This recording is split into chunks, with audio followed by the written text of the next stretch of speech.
Les pompiers ont laissé une maison brûlée jusqu'au sol, à cause de ce qu'ils ont trouvé à l'intérieur. Un voisin aide une personne âgée en nettoyant sa maison. Il est immédiatement stupéfait par ce qu'il découvre. La chose suivante qu'ils savent, c'est que la maison est réduite en cendres. Ça ne peut pas être vrai, pensa-t-il en regardant la maison engloutie par les flammes. Il avait les meilleures intentions, mais n'aurait jamais imaginé une telle issue. Son plan était simple, aider sa voisine âgée en nettoyant sa maison et la rendre à nouveau habitable. Mais il n'aurait jamais pu s'attendre à découvrir une scène aussi horrible en entrant. Il n'avait pas d'autre choix que d'appeler les pompiers. Et eux n'avaient pas d'autre choix que de tout brûler jusqu'au sol. On aurait pu penser que la maison était récupérable. Mais ils ignoraient à quel point c'était faux. Kevin Burns venait d'emménager à Redding, en Californie. Mais dès son arrivée, quelque chose l'a profondément troublé. Chaque soir, en rentrant chez lui, il voyait sa voisine dormir et manger dans sa voiture. Il regardait sa maison pour voir si elle était toujours intacte. Et se demandait ce qui pouvait bien l'empêcher d'y entrer. Il lui fallut quelques jours pour trouver le courage de lui demander pourquoi elle vivait dans sa voiture, alors qu'elle avait apparemment une maison juste devant elle. Il ne se doutait pas que sa réponse allait déclencher une spirale dangereuse.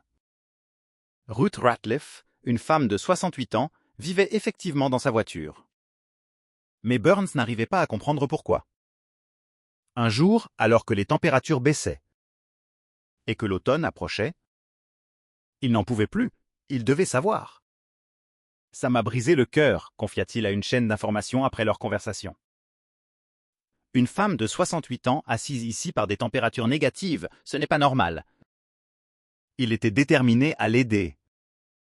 Pensant à une chose en particulier, et si c'était ma mère ou ma grand-mère? Un soir, ils engagèrent la conversation. Burns et Ruth apprirent rapidement à se connaître. Et il découvrit peu à peu l'ampleur de sa situation.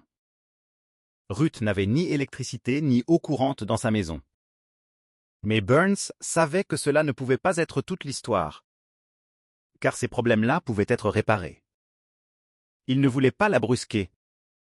Alors, jour après jour, il lui rendait visite et essayait de comprendre le mystère. Il s'avéra que Ruth ne choisissait pas vraiment de vivre à l'extérieur. En réalité, elle ne pouvait même pas habiter à l'intérieur. Du moins pas dans l'état actuel de la maison. Quelle était la véritable raison de son refus d'entrer chez elle? Que pouvait-elle bien cacher? Burns continua de poser des questions sans parvenir à percer le secret. Elle lui montra toutefois comment elle avait transformé sa voiture en maison. Tout était parfaitement organisé. Elle avait même rabattu un siège arrière pour en faire un lit. Quelque chose hantait Ruth, la poussant à éviter totalement sa maison. Elle refusait même d'y entrer lorsque Burns lui proposa une visite. Elle semblait effrayée à l'idée qu'il découvre la vraie raison. Malgré tout, Burns ne pouvait pas la laisser mourir de froid. Il persista. Sa voiture était en plus en panne. Elle était donc à la fois propriétaire sans domicile et incapable de se déplacer autrement qu'à pied. Le cœur de Burns serrait chaque fois qu'il l'écoutait parler de sa vie. Il savait qu'il devait faire quelque chose. Un jour, Ruth lui confia quelque chose. Une douleur si immense qu'elle le submergea. Cette femme affrontait bien plus qu'il ne l'avait imaginé. Assise sur sa chaise pliante, elle écouta Burns parler de son passé. Puis, presque dans un murmure, elle avoua. « Ma maison est devenue une décharge. Mon meilleur ami est mort et j'ai perdu la raison. » Burns comprit enfin. Ruth avait perdu son mari quelques années auparavant. Et, submergée par le chagrin, elle avait cessé d'entretenir la maison, remplie de souvenirs de leur vie ensemble. Il devait l'aider. Lorsqu'il entra enfin dans la maison, l'odeur le frappa de plein fouet. Des déchets et des excréments remplissaient chaque pièce. Des sacs d'ordures s'entassaient jusqu'au plafond. La saleté recouvrait les murs. Burns réalisa que la tâche dépassait largement ce qu'il pouvait faire seul. En inspectant la maison, il se demanda si Ruth n'était pas atteinte de silogomanie. Mais même cela n'expliquait pas tout. Dans la cuisine, Les sacs, la vaisselle, les cartons et la nourriture avariée rendaient inutilisables l'évier, la cuisinière et le réfrigérateur. Puis, derrière une étagère métallique rouillée, Burns découvrit une pièce secrète. À l'intérieur, tout était propre, presque intact. Des photos de famille, des souvenirs précieux. C'était clairement une chambre d'enfant. Pourtant, Ruth n'avait jamais parlé d'enfant. En continuant son inspection, Burns trouva la photo que Ruth cherchait désespérément. Celle de ses parents. Se retournant pour sortir, il remarqua quelque chose de sombre sur les murs. Des moisissures noires. Partout. Il comprit alors pourquoi Ruth vivait dehors. Les experts confirmèrent rapidement ses craintes. La moisissure était extrêmement toxique et avait envahi jusqu'à la structure de la maison. La maison était irréparable.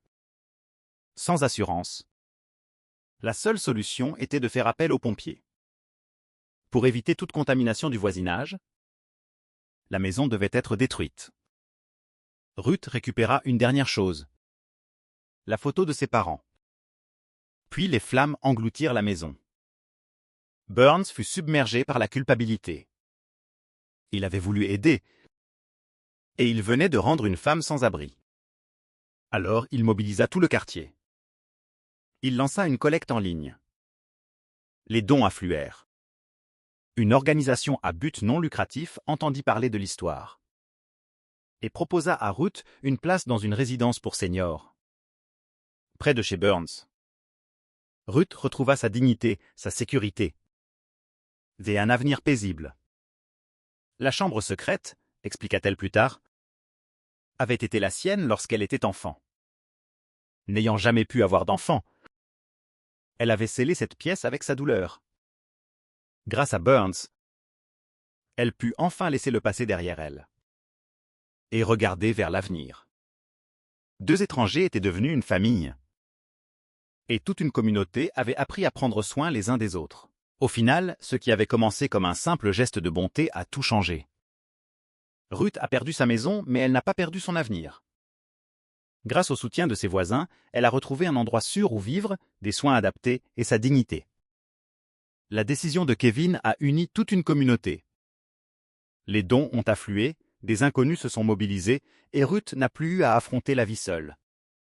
Une organisation à but non lucratif lui a offert une place permanente dans une résidence pour seniors à proximité, permettant à leur lien de rester intact. La maison a disparu, mais l'essentiel a été sauvé. Ruth a retrouvé la paix. Kevin a trouvé un sens à son action. Et une femme oubliée s'est rappelé que, même après une perte inimaginable, la compassion peut reconstruire une vie.